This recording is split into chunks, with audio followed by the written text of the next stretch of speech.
Today I'm going to explain the movie A Simple Favor from 2018. Spoilers ahead, watch out and take care, and I hope you enjoy it. Mommy blogger Stephanie Smothers, a single mother in Connecticut, makes a video for her mom vlog, Hi Moms. Before she begins with her recipe, she updates viewers on an ongoing case involving Stephanie's best friend, Emily Nelson, who has been missing for the last 5 days. Stephanie is overcome with emotion before composing herself to give new viewers a recap on what's happened. Stephanie admits she's not known Emily that long and met her at their son's kindergarten recently. Stephanie is always volunteering and contributing to Miles' class, to the point where some other parents, like Darren, Sona, and Stacy, think Stephanie is making them look bad. The other parents discuss their jealousy over Emily, who works in New York City for a major fashion brand as a public relations manager. After school, Miles wants to have a playdate with his friend Nikki, Emily's son. Stephanie first meets the sophisticated Emily when she goes to pick Nikki up, and at the boys' pestering, Emily agrees to the playdate and invites Stephanie to come over for drinks. Stephanie arrives at Emily's stylish home. Stephanie explains that she's a widow after her husband and brother were killed in a car accident. Emily's husband, an English professor and one-time author, Sean Townsend, arrives home and meets Stephanie while he and Emily kiss passionately. Stephanie says she has read Sean's book and enjoyed it. However, when Sean isn't there, Emily notes that Sean hasn't written a thing since the first book 10 years ago, and that they're close to bankruptcy. While taking the boys to the park, Stephanie snaps a photo of Emily for the school's yearbook. Emily firmly orders Stephanie to delete the photo, and does not explain why. Stephanie meekly obliges. At Emily's house, the two have martinis and trade secrets. Emily tells Stephanie of how she and her husband got into it with Sean's teaching assistant a few months earlier. Stephanie then tells a secret of how, after her father passed away when she was a high school senior, she met a son she had from another relationship named Chris. In her grief, Stephanie turned to Chris, and the two wound up having, leading a shocked Emily to call Stephanie a brother. Emily calls Stephanie and asks her for a simple favor, to pick up Nikki from school, because she has to take care of some work business, while Sean has gone to London to look after his injured mother. Stephanie obliges, but she can't get in touch with Emily. After 2 days, Emily hasn't come for Nikki. Stephanie calls Emily's job and is told that Emily flew to Miami to handle something, which she didn't mention to anyone, even Sean. Stephanie gets in touch with Sean to inform him, and he isn't surprised that Emily left Nikki with her. He says that when Emily knows Nikki is with someone taking care of her, she'll disappear for a few days. He returns home the next day for Nikki, and when Stephanie tells him that her assistant is unable to get in touch with Emily either, they speak to the police about Emily, who's been gone for 3 days. The police imply that she's left on her own because of marital troubles, and Sean later tells Stephanie that Emily deleted his Facebook account once when he posted a photo of her. Stephanie takes it upon herself to find out what happened to Emily. She goes to Emily's work in New York City and meets her overbearing boss, designer Dennis Nylon, who rudely dismisses Stephanie's concerns and insults her outfit. Stephanie sneaks into Emily's office and finds a black and white photocopy of an unflattering photo of Emily with "Gotta have faith" written on it. Stephanie is spotted on her way out of the office, and Dennis threatens her, but Stephanie remembers hearing Emily speaking brashly to Dennis, and Stephanie hits back with some sass of her own to get Dennis to back off. Stephanie then uses the photo of Emily to make missing flyers.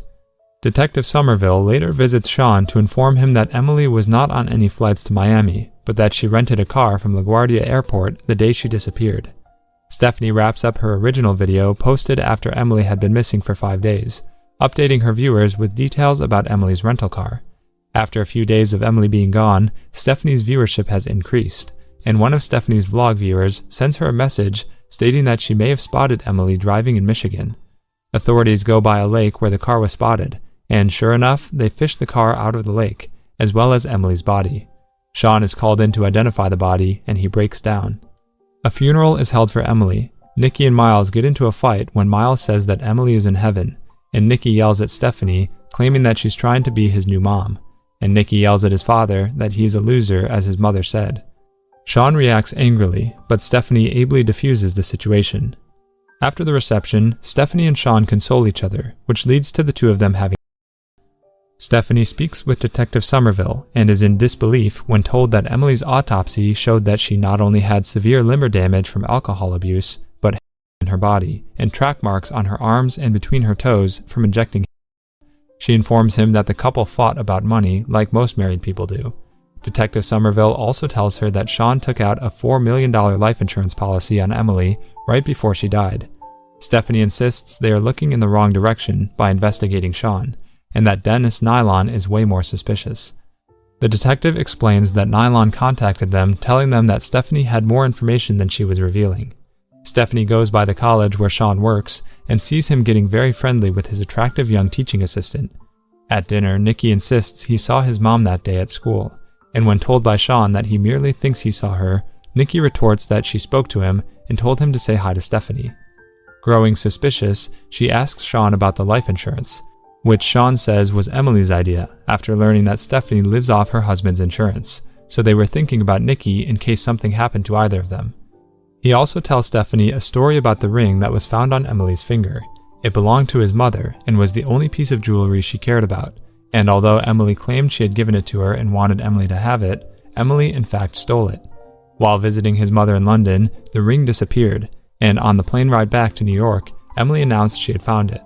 A relieved Sean is shocked when Emily reveals she has no intention of giving it back and actually stole it, and that there was no point for his mother to take such a beautiful ring to the grave. She tells him to choose her or his mother. They would later go into the airplane bathroom where Nikki was conceived. When Stephanie tells him she knows about his, he tells her that Emily was a pathological liar and that it never happened. Shortly after, Sean convinces Stephanie to move in. After Stephanie empties Emily's clothes from her large walk-in closet, she's startled to see all of Emily's items suddenly return to their same spots. Stephanie begins to believe that Emily is a spirit who is worried about being replaced. While she's driving the boys home from school, Nikki gives Stephanie an envelope that he says is from Emily. Stephanie opens it and finds a picture of Stephanie with her family and Chris, with "brother" written on it. Stephanie then receives a phone call from Emily, mocking her, and tells her to kiss Sean 4 million times for her. Stephanie thinks back to telling Emily about the day her husband, Davis, and brother, Chris, were killed. Davis confronted her on her close relationship with Chris and his affection towards Miles, and demanding to know whether Miles was his son or Chris's. She tells him he's talking crazy, but does not answer the question. The two men then drive off in Davis's Camaro for a man-to-man talk, only to be killed. When Stephanie tearfully recounts her guilt, she and Emily end up kissing. Stephanie continues to dig into Emily's history. She takes a portrait of her, which she had said was painted by a former lover, and sees from the signature that it was painted by a woman. She tracks down the artist, Diana Hyland, who claims that she was once in a romantic relationship with Emily, but her name was really Claudia. Diana was on the verge of a burgeoning career and starting to sell her work before she fell in love with her. She began painting exclusively, and it ruined her career. Diana says Emily was a con artist who scammed her out of money after Diana paid off her student loans and college debts, and then she disappeared completely.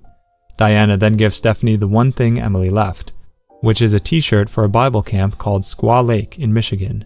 She warns her not to investigate Emily's past. Stephanie visits the camp and gets old books with pictures from the past campers. In the book from 1996, she finds many pictures of twins Hope and Faith McLandon. After contacting numerous people with the name McLandon, Stephanie manages to find Hope and Faith's mother, Margaret. Stephanie disguises herself as a cleaner and then sits down to ask Margaret about her daughters. She describes the two of them as being trouble, especially Faith. Stephanie shows Margaret the picture she found in Emily's office and confirms that the woman in the photo is Faith. It turns out that when Hope and Faith were 16, they burned down the east wing of their home with their father inside, and the two vanished without a trace. Now that she's onto something, Stephanie makes a vlog calling out to Emily, forcing her to reveal herself as being alive. She updates her viewers about how, to get closure, she went to Michigan to find out all about Emily's life, sharing photos from the Bible camp. She says the photos helped her feel as close as a twin to Emily, before closing with a message to Emily and telling her that she's gotta have faith, wherever she is. Emily meets a shocked Sean at the restaurant they always go to on their anniversary. Emily expresses her disdain that Sean had sex with Stephanie in their home, and appears to threaten Sean with a gun, only to pull the trigger and reveal the gun wasn't loaded. Emily meets Stephanie in the cemetery by her own grave. Emily tells Stephanie her side of the story, although a flashback reveals what Emily isn't saying. Emily, who's really Hope, and her twin sister, Faith, burned the east wing of their house with their father inside because he was abusive. She notes that she was actually a triplet, but their sister, Charity, was stillborn. After the fire, they ran away from home and planned to meet up elsewhere, but Faith never showed up. After 16 years, Faith contacted Emily to meet up at the camp, where Emily found that Faith had become an addict. Faith tried to blackmail Emily, and Emily drowned her in the lake and used her body to be found so that Sean and Nikki can get the life insurance money since they were broke. Back in the present, despite Emily stating that Faith's death was a suicide, Stephanie knows it was murder. Emily then accuses Stephanie of not being fully honest regarding her relationship with Chris, implying that he is Miles' real father. A flashback shows that Stephanie's husband, Davis, was also suspicious as well, and that he took Chris on the car ride that ended their lives. Additionally, Emily plays a recording of her conversation with Sean in the restaurant, where he says that Stephanie meant nothing to him, and that he thought of Emily during. Stephanie then brings in an insurance lawyer who tells Sean that since it was discovered that Emily had a twin, the insurance company is hesitant to pay the full amount, especially since it is a large amount of money. Emily steals a wrench and tosses it into the air so that it hits her in the eye. She walks into a police station to make it look like Sean beat her and forced her to fake her death, as part of a scheme to frame Sean for insurance fraud. Sean is investigated and later taken into custody, but released on bail. Stephanie then plans with Sean to get Emily to confess to the murders of her father and sister.